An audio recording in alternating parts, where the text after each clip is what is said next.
Hi, Hi, Brandon. How are Rachel. you? I'm good. How are you? You remind me so much of my very dear friend, Mary.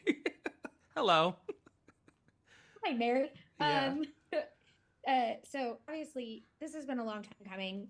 Kindred is a novel that people know, and I just said this to Mallory.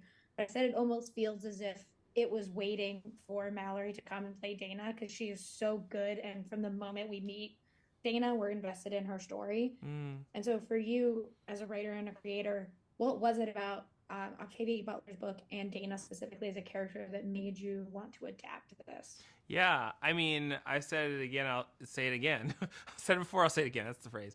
But when I finished reading this book, it was the first and maybe one of the only experiences of like feeling like the book was written for me, that it was about me, that I was like a young aspiring writer, identified as black, I had a complicated family history. And it just was like one of those rare books where you're like, I'm supposed to be reading this book. This book is mine, And it's very easy to identify with Dana, especially at the time when I read the book, which is around the age that she literally was or is in the book, which is 26. So I don't know. It's just a testament to Octavia Butler that through that kind of specificity, she could rope my psyche in so hard, to something Feel like this so is me. This not is me. me. Yeah, exactly, exactly. Yeah.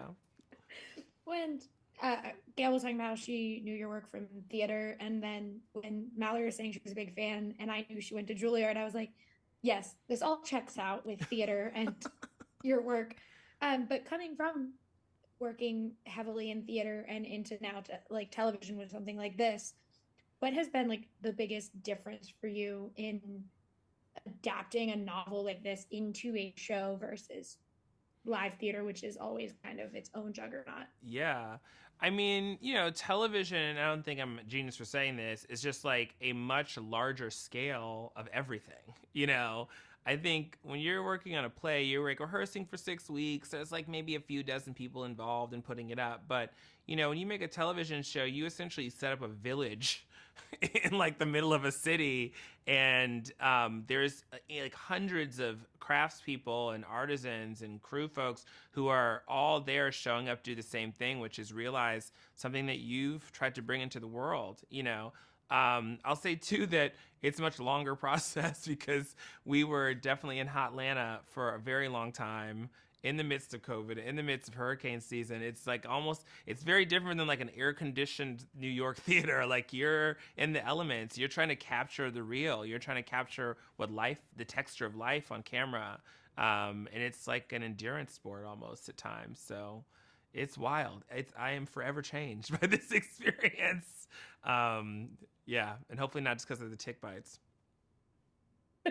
Well, and it's sort of funny because I was a theater kid, and so the more I talk to theater performers and writers, I can tell the difference between a theater kid and someone who did film and TV, just Mm, because like I was talking about how all of these characters and the relationships are so realized so quickly, and the actors are saying that you would have everyone sit down and you would read passages from the book together, and it was just you all had a bonding experience and that made these characters and their relationship so real mm. out the gate.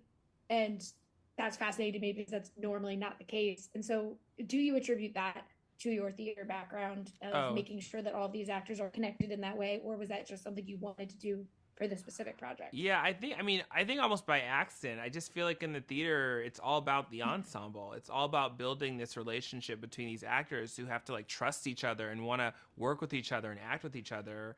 And, I think they're all interested in the game of making these people feel real.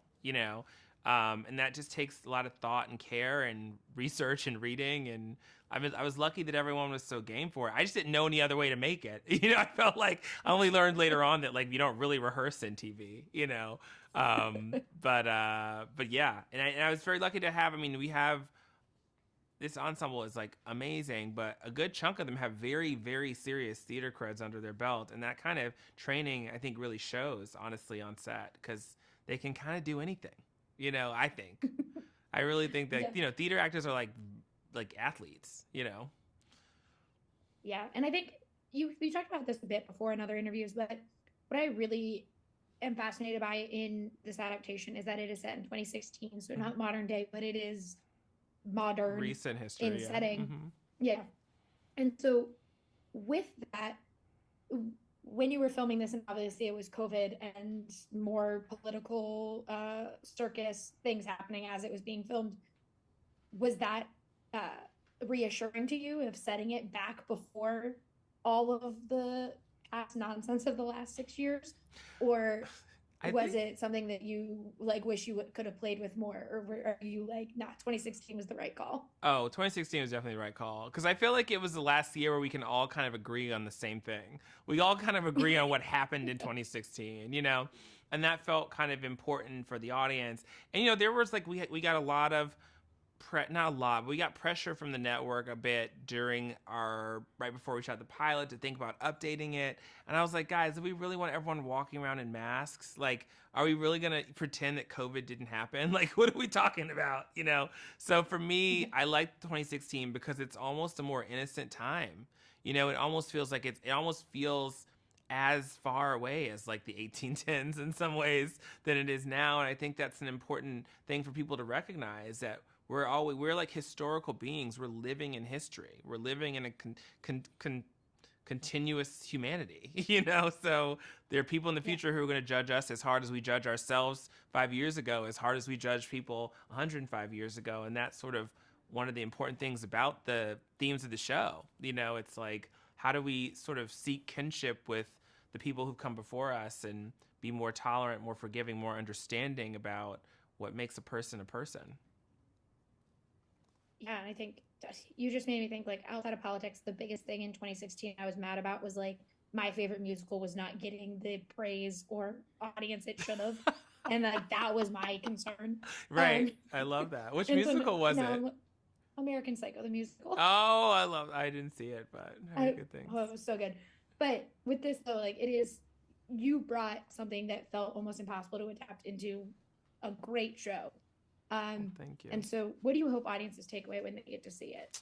Gosh, I hope they take. I mean, I hope audiences are entertained, B, stirred, moved, and provoked. I hope people are asking big questions about themselves and their life. I mean, this is what every kind of writer wants their audiences to feel.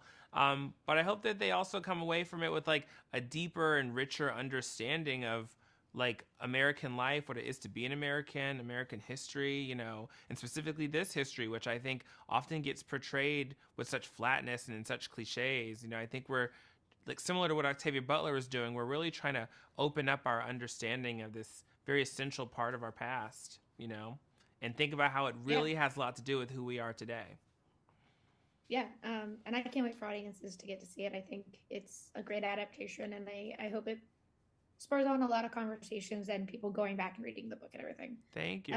Thank you so much for talking with me today. Likewise. It was great to get to see Happy holidays. Bye. All Tell right. Mary I said hi. I will. I certainly will. Bye.